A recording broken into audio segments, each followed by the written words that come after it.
Hello, I'm Richard Bennett, and this is the Vocations. To my left is Harry Hall. Harry Hall is originally from Austin, Texas. He graduated MacArthur High School in 1976, then later received his, what degree? Business of Communication? Communication Business Actually, degree? I was a PE major. PE major. I was a PE major. Got a degree in physical education, yes. Okay, at UTA, University of Texas at Arlington. Yep. And Harry is what you would call a go-getter. His list of accomplishments is quite extensive, and we'll get into that later on. But when it comes to sports, he's there and he's done it. So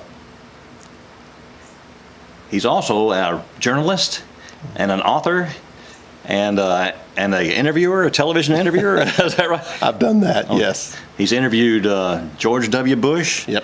And was that Earl Campbell? And Chuck Norris?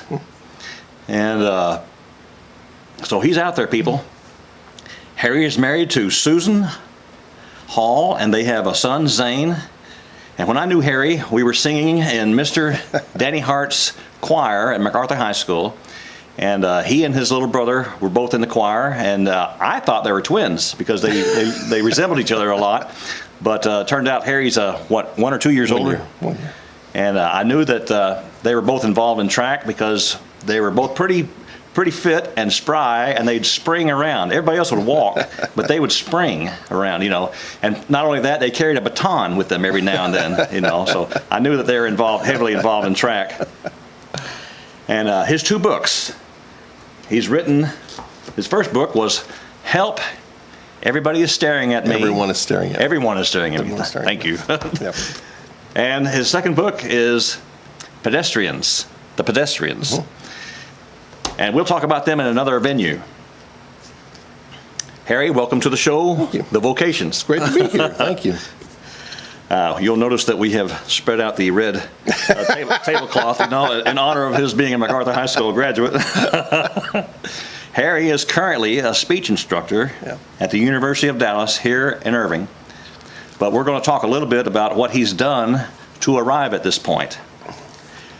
Harry, what have you been doing since you got out of college to support yourself? Done a lot, actually. Most of it I spent coaching at the University of Dallas. I was a cross-country and track coach there for a long time, and then I was actually doing some acting for a while. I was some extras, and I did some work in commercials, and I was actually Steve Martin's stand-in for the movie Leap of Faith. Yes, I really was. And I did a lot of newspaper writing, and I got involved in public speaking when I was about 27, 28 years old, and that's really where my life has taken a turn for the last several years. Good grief. Well, now, how did you decide that you liked public speaking? Well, I was working at the Las Colinas Sports Club, and I was coming home at night and really kind of bouncing off the walls, and I needed something to channel this energy that I had. And I'd heard about an organization called Toastmasters International, whose sole purpose it is to help people improve their communication skills. And I met somebody and got involved in that organization. That really took me off to everything else, took me off into the acting and into the radio, because I was doing radio for a while, and into the public speaking at the University of Dallas, which is where I am now. Oh, good night.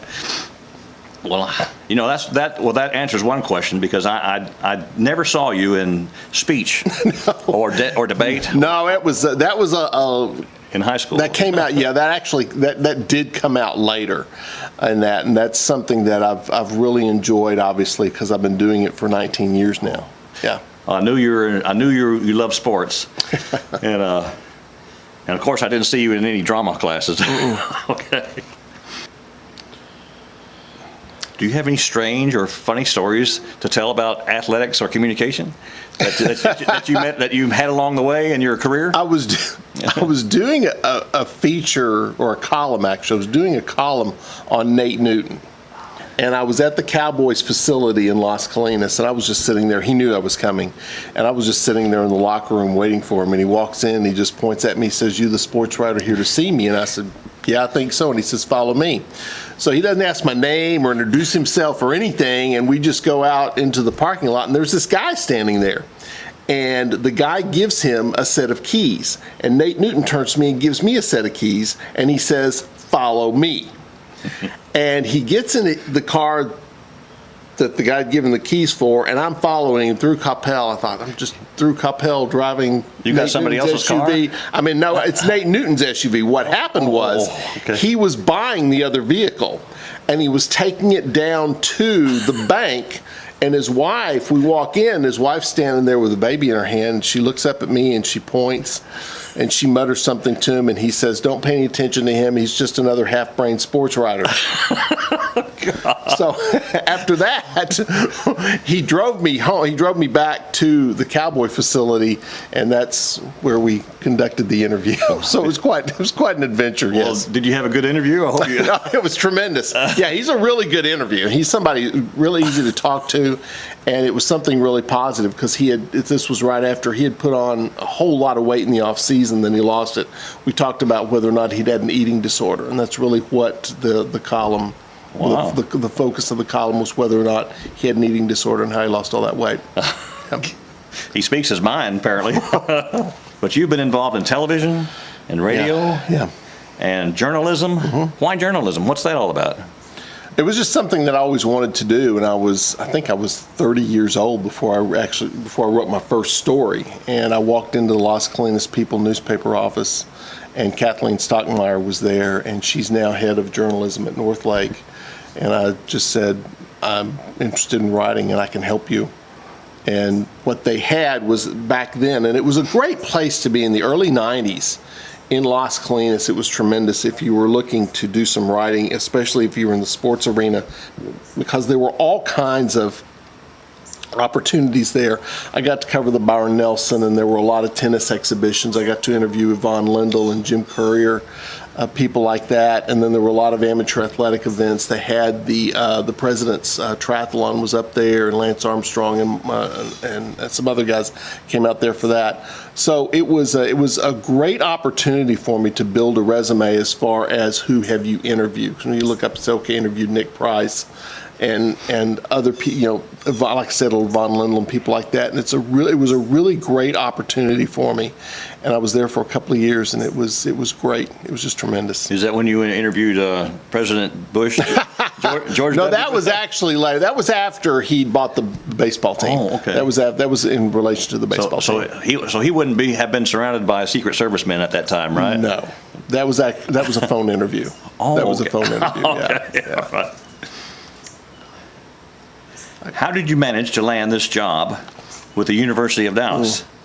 And you worked for SMU too, didn't you? No, You didn't? I went to school at SMU. I taught at SMU for a brief time. Okay. But I didn't go to school at SMU. Okay. The UD, you're talking about the public speaking class? Right. Okay. I'd been involved in Toastmasters for a while, and I got a call from somebody at the Las Colinas Rotary Club, and they asked me to come and give a talk, and I don't even remember what the talk was about. But I was coaching there at the time, and afterwards the director of student life approached me and said that we had a problem at the University of Dallas. I said, well, I've been here longer than you. I know about the problems at the University of Dallas. And he said he had taken one of our top students to a Lions Club meeting, and she was supposed to go and make a 2-minute presentation on the school where she had been attending for the previous 7 semesters in front of 10 people, just in front of 10 people. He said she got there, and he said she was so nervous she ran into the bathroom and threw up and came out and said, "I can't do this."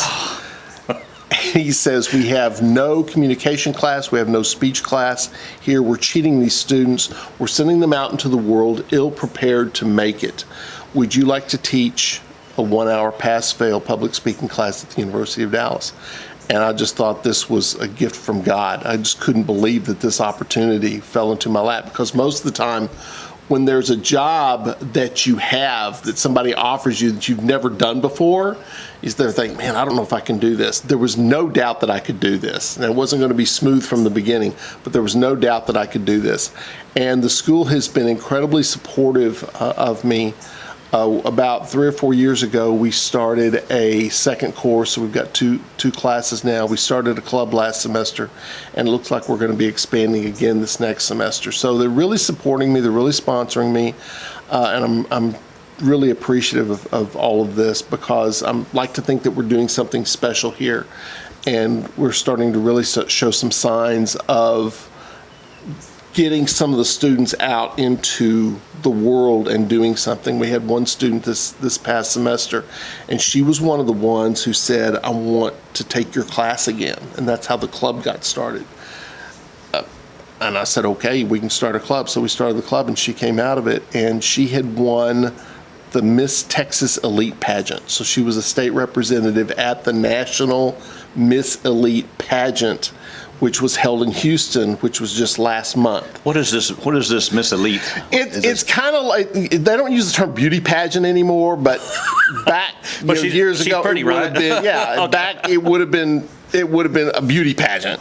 And she won Miss Elite Texas, and she was up for Miss Elite National. And so we went through some questions, pageant questions. She had some sample pageant questions, and we got her up in front of the class, and she would answer these questions. And my son and I went down to Houston for the national pageant, and she won Miss National Media. They have they have a little subcategories. Ah. She was Miss National Media Representative. And then in the final of the national pageant, she got second place. So that was tremendous. And then we had another student this year who took the class because she was going to El Paso to give a talk to 2,500 high school students on the value of chastity. Oh, Yeah. Oh, good luck. And she was coming to the class. She knew this was going to happen, and we put a lot of extra time and effort into it. She came back, she did a great job, and then I found out that the National Speakers Association has a scholarship for college students who have shown an inclination toward public speaking. And I looked at her video, I said, hey, this is pretty good. So we put her in for that, and she won that. She won. It was a $5,000 scholarship. Oh, hey, So, that helps. yeah, it does. And so when you start seeing results like that, it really is an encouragement. So we're hoping to take this to the next level, because those are the sort of accomplishments that we really want to see our students do. Yeah. I'm going to give UD a good reputation Yeah. in speech presentation and all that kind of, everything's related to that. Now, do you give classes to businessmen? I have done some of that. A lot of the talks that I give in the last 2 or 3 years have been either to writers groups, or I've gone to a lot of marathon expos and given talks at marathon expos because they have been interested in the book on the pedestrians. The others have been, when I go to the writers groups and we go to the writers conferences, it just kind of depends on what it is they're looking for. So I can give talks on marketing your book, promoting your book. I can give talks. I don't usually give talks on writing because there are a lot of people who can do that, but I'll give a talk on public speaking and how to incorporate that into your marketing arsenal. As if you're going to be an independent author, there's a lot of skills that you need to have to be successful, and that's what I'll talk about with them. How do you incorporate that? How do you do that? Well, let me tell the audience that